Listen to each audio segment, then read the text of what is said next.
The winter wind cut through the ruined German village like a blade, carrying the smell of smoke, frozen earth, and fear. For days, the group of exhausted female German prisoners of war had been huddled inside a half-collapsed barn, their bodies weak, their voices thin, and their hope fading with every hour. They had eaten nothing for nearly a week, only melted snow and whatever scraps they could find beneath rubble. Most of the women could no longer stand without trembling. Their cheeks were hollow, their clothes torn, and their spirits broken by hunger more than by war. At dawn, the distant rumble of engines sent a ripple of panic through them. Some crawled toward the broken door to look outside, expecting the worst, another unit of soldiers, another interrogation, maybe even punishment. Instead, they saw American trucks rolling in, their white stars shining against the frost. Fear tightened their chests. They had heard rumors that American troops were harsh to captured Germans, that they showed no mercy. The women pulled their thin coats tighter, preparing themselves. Lieutenant Daniel Harris stepped down from the lead truck, his breath fogging in the cold air. He was a young American officer, tired from months of war but not hardened enough to ignore suffering. He scanned the street, noticing movement in the ruins of the barn. When he approached, he saw faces, pale, gaunt, trembling, peeking from the shadows. He froze for a moment, struck by how young many of them were. Not soldiers, not threats, just starving human beings. One of the women, Anna, tried to speak. Her lips parted, but no sound came out. She stepped forward, then collapsed to her knees in the snow. Harris rushed to her without thinking, catching her before she fell completely. Her body was terrifyingly light, as if her bones were hollow. When she whispered, her voice was barely a breath. We have had nothing. Not for days. Harris didn't know German well, but he understood enough. And more than that, he saw the truth written in their bodies. He signaled to his men immediately. Get the rations. Now. And blankets. Move. The American soldiers hesitated for only a second. These were enemy prisoners, after all, but the sight of the starving women silenced any doubt. Within minutes, they returned carrying steaming pots, canteens, and packaged rations. The smell of warm stew spread through the air, rich and overwhelming. The moment it reached the women, something inside them shattered. One woman covered her face and began sobbing silently. Another clutched Anna's arm, whispering as if she couldn't believe what she was seeing. The Americans set up makeshift tables, placing bowls and cups on crates. Harris helped Anna to sit against a wall and wrapped a blanket around her shoulders. She stared at him, confused, as if unable to reconcile kindness from someone she had been taught to fear. Eat slowly, Harris said gently, handing her a warm bowl. If you eat too fast, it will hurt. Anna nodded, tears filling her eyes. When she lifted the spoon to her lips, her hands shook violently. The first taste of food, real food, warm and soft, made her close her eyes. Tears spilled down her cheeks. She wasn't alone. All around her, the women ate while crying. Some wept openly, some tried to hide it, but none could stop it. The release was too great, fear melting into relief, despair into safety. One of the youngest women, barely 18, dropped her spoon and covered her mouth, sobbing uncontrollably. An American soldier knelt beside her, unsure whether to comfort her or give her space. She looked up at him and whispered, "Why are you helping us?" The soldier frowned, surprised by the question. "Because you're starving," he answered. "And because the war is ending. No one needs to suffer more." It was a simple answer, but the girl began crying all over again. For the next hour, the barn was filled with the sounds of quiet eating, soft sobs, and murmurs of disbelief.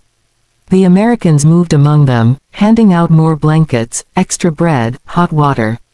Some of the women tried to stand and thank them, but their legs couldn't support them yet. Others simply stared at the soldiers with a mixture of confusion and gratitude, as if still trying to understand this unexpected mercy. When everyone had been fed, Harris stepped outside to breathe. The cold air burned his lungs, but he needed it. He had seen wounded soldiers, destroyed towns, the cruelty of war, but somehow, this struck him the hardest. Not the violence, but the starvation. The quiet suffering. The innocent faces caught in the wrong place, under the wrong flag, at the wrong time. Anna slowly approached him, leaning on the doorframe. She bowed her head, her voice still weak. "Thank you. You saved us." Harris shook his head. "No, we just did what anyone should do." But Anna smiled sadly. "Not everyone does." In that moment, something shifted. The uniforms, the languages, the sides of the war, they all faded for a heartbeat. What remained were two human beings standing in the cold, sharing an understanding deeper than words. As more American supplies arrived and medics examined the women, the sun rose over the frozen village. The war was not yet over, but for the starving women in that barn, the worst part had ended. They would remember that day not as the day they surrendered, but the day they were shown compassion by those they thought were enemies. And for Harris and his men, it became one of the moments that reminded them why humanity mattered even in times of war. Snow drifted quietly across the ruined farmland, covering the ground like a pale blanket that hid the scars of war but could not erase them. For 7 long days, the group of female German prisoners had survived on nothing but melted snow and the stubborn hope that someone, anyone, might find them before hunger claimed their lives. Their camp had been abandoned when chaos erupted as German forces retreated, leaving the women trapped in a half-frozen hut with shattered windows and no food. Every dawn felt colder than the one before, and every night felt longer. Hunger changed everything. It drained not only their strength but their sense of time, turning hours into a fog of dizziness and weakness.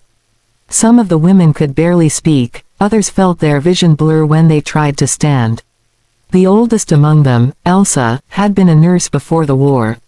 She tried to keep everyone calm, but even her words were beginning to break apart. On the 7th day, her whisper was only a fragile breath, "Just hold on a little longer, someone will come." But the others were no longer sure. They lay curled together under thin blankets that did too little against the icy wind seeping through the walls. Their stomachs cramped painfully, their lips were cracked, their eyes had grown hollow, reflecting a fear deeper than any enemy soldier could inspire. Then, late in the afternoon, the distant hum of engines stirred them. At first, they thought they were imagining it. But the sound grew louder, several trucks, maybe even tanks.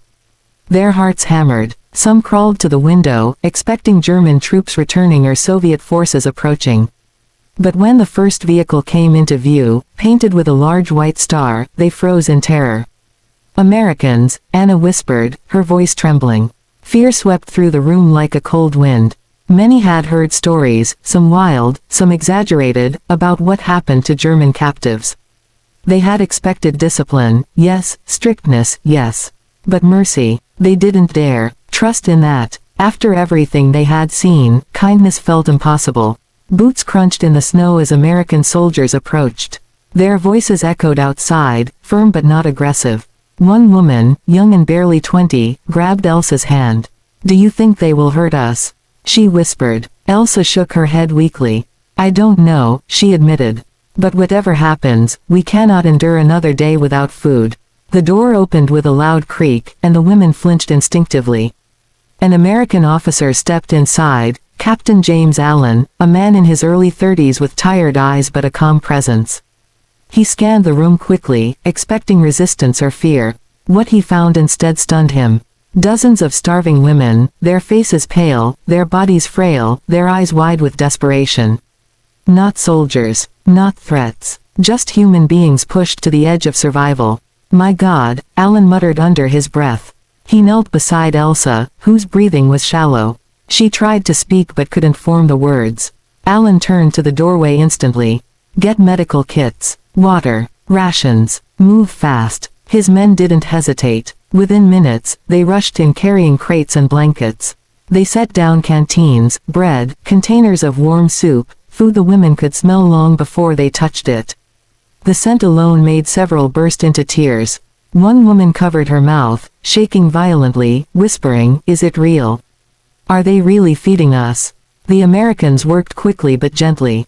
They helped the women sit upright, wrapping blankets around their shoulders. When the first bowl of soup was handed to a young girl named Lot, she stared at it as if afraid it might disappear. Her hands trembled so badly that Allen had to steady the bowl for her. Slowly, he said softly, "Take small sips." The moment the warm broth touched her tongue, she gasped. Tears immediately fell, sliding down her hollow cheeks. She tried to apologize for crying, but no words came out, just soft, broken sobs. The soldier beside her simply nodded, understanding more than he could express. Around the room, the same scene repeated again and again. Women who had been too weak to stand whispered gratitude through tears. Others cried while eating, overwhelmed that after a week of nothing, they were being saved by the very men they had been raised to fear. Hunger had broken their bodies, but kindness was breaking something deeper, the hardened belief that enemies could not show compassion. One woman, Marta, looked up at the soldier handing her bread. "Why?" she asked in a trembling voice. "We thought you hated us." The soldier, a young man barely older than she was, shook his head. "War is war," he said. "But starving, nobody deserves that. Not even our enemies." Marta cried harder, pressing her hand against her mouth to contain the emotion. For nearly 2 hours, the Americans fed, warmed, and treated the women. As strength began to return in small waves, the prisoners found themselves watching the soldiers with new eyes. They were rough around the edges, yes, mud-stained uniforms, exhausted faces, weapons slung over their backs, but they were also human, capable of empathy in a place where empathy had seemed extinct. Captain Allen stepped outside briefly, looking over the snowy landscape. He had seen the horrors of war, but nothing weighed on him like the sight of starving civilians, women who should have never been left behind. He took a deep breath, letting the cold steady him.